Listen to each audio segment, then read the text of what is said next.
আসসালামু আলাইকুম। আজকে চলে আসলাম একটি মিনি ভ্লগ নিয়ে। অফিসিয়াল কিছু কাজে আমরা গিয়েছিলাম ময়মনসিংহ শহরে। ময়মনসিংহ শহরে যাওয়াটা আসলে আমার জন্য খুবই আনন্দের ছিল, কারণ আমি ওখানে অনেক ভালো সময় কাটিয়েছি। আমার দীর্ঘদিন ওখানে থাকার অভিজ্ঞতা ছিল। তো আমরা আমাদের অফিসিয়াল কাজগুলো শেষ করে কিছু সময়ের জন্য চলে গিয়েছিলাম ময়মনসিংহ পার্কে। সেখানে গিয়ে ব্রহ্মপুত্র নদের পাড়ে আমরা কিছুক্ষণ সময় ওখানে ছিলাম এবং একটা গুড ওয়েদার সেখানে উপভোগ করেছি। আসলে নদীর পাড়ে গিয়ে বসলে মনটাই অনেকটা শান্ত হয়ে যায়। আমরা যখন গিয়েছিলাম তখন অলরেডি দুপুর হয়ে গিয়েছে। এখন যে সময়টা যাচ্ছে, বাংলাদেশের তাপমাত্রা অনেক বেশি, গরমের প্রভাব খুবই বেশি। তো গরমের মধ্যে প্লাস দুপুরবেলা যাওয়ার পরেও খুব একটা গরম উপভোগ হয়নি। আমরা ওখানে বেশ কিছু সময় কাটিয়ে আবার শহরের প্রাণকেন্দ্রে যাওয়ার জন্য রওনা হলাম, কারণ আমাদের কিছু কেনাকাটা বা টুকটাক কিছু কাজ ছিল, বেসিক কিছু দরকার ছিল। ময়মনসিংহ সম্পূর্ণ শহরে ঘোরাফেরার জন্য আপনি অটো অথবা রিক্সা পেয়ে যাবেন, তবে অটোর তুলনায় রিক্সাতে যাতায়াত আমার কাছে অনেক বেশি কমফোর্টেবল ছিল, কারণ অটোতে একসাথে অনেক লোক ওঠে যা এবং গ্যাদারিং থাকে, বাট রিক্সাতে দুজন বা একা খুব ইজিলি ট্রাভেল করা যায়। এবং ওয়েদার যদি ভালো থাকে তাহলে আপনার রিক্সা ভ্রমণটা অনেক বেশি আনন্দের হয়ে যাবে। বলে রাখছি, রিক্সার তুলনায় অটোর প্রাইসটা একটু কম। রিক্সা মোটামুটি এক্সপেন্সিভ ময়মনসিংহ শহরে। কথা অনুযায়ী আমরা একটা রিক্সা পেয়ে গেলাম এবং রিক্সা করে আমরা পার্ক থেকে নতুন বাজারের উদ্দেশ্যে রওনা হলাম।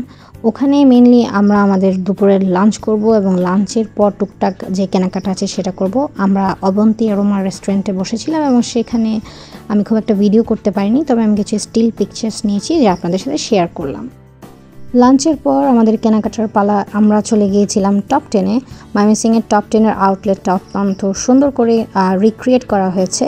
সেখানে গিয়ে আমরা অনেক জেন্টস এবং উইমেন্স বিভিন্ন কালেকশন দেখেছি। আমরা মেনলি গিয়েছিলাম জেন্টসের সেকশনে, সেখানেই আসলে আমার কেনাকাটাটা ছিল। সেখানে কিছু টুকটাক পাঞ্জাবি দেখছিলাম। ওনাদের কালেকশন সম্পর্কে যদি আমাকে বলতে বলা হয়, তা আমি বলতে চাই যে কালেকশন মোটামুটি ভালো। কটনের যে কালেকশনগুলো ছিল, cotton punjabi pretty much good, but আর একটু এক্সপেন্সিভ যে পাঞ্জাবিগুলো ছিল দামের তুলনায় সেখানের কাপড়ের কোয়ালিটি অত একটা ভালো আমার কাছে লাগেনি। কাপড় টপ 10 থেকে কেনাকাটা শেষ করে আমরা ফ্রুটসের দোকানে চলে যাই। আমাদের কিছু ফ্রুটস দরকার ছিল বাসার জন্য। তো এখন যেহেতু আমের সিজন চলছে, প্লাস কিছু অরেঞ্জ অ্যান্ড গ্রেপস কালেক্ট করার জন্য মেনলি গিয়েছিলাম। ফলের দোকানে যাওয়ার পর আসলে টানিয়ে রাখা গ্রেপসগুলো আমাকে অনেক বেশি অ্যাট্রাকশন করছিল। তো এই সুযোগে আমি কিছু ক্লিপস নিয়েছি। আসলেই দেখুন ফলগুলো দেখতে কত বেশি অ্যাট্রাকটিভ লাগছে।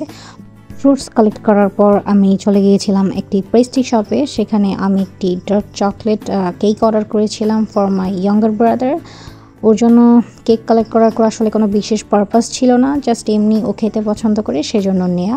কেকটা কিনে ওর নামটা লিখতে বলেছিলাম, বাট নামটা লেখা খুব একটা সুন্দর হয়নি, বাট আমি যেহেতু এমনি খাবার জন্য নিয়েছি, that's okay.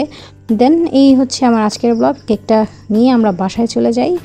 Till then take care. আপনারা সবাই ভালো থাকবেন এবং আমার জন্য অনেক বেশি দোয়া করবেন। Thank you.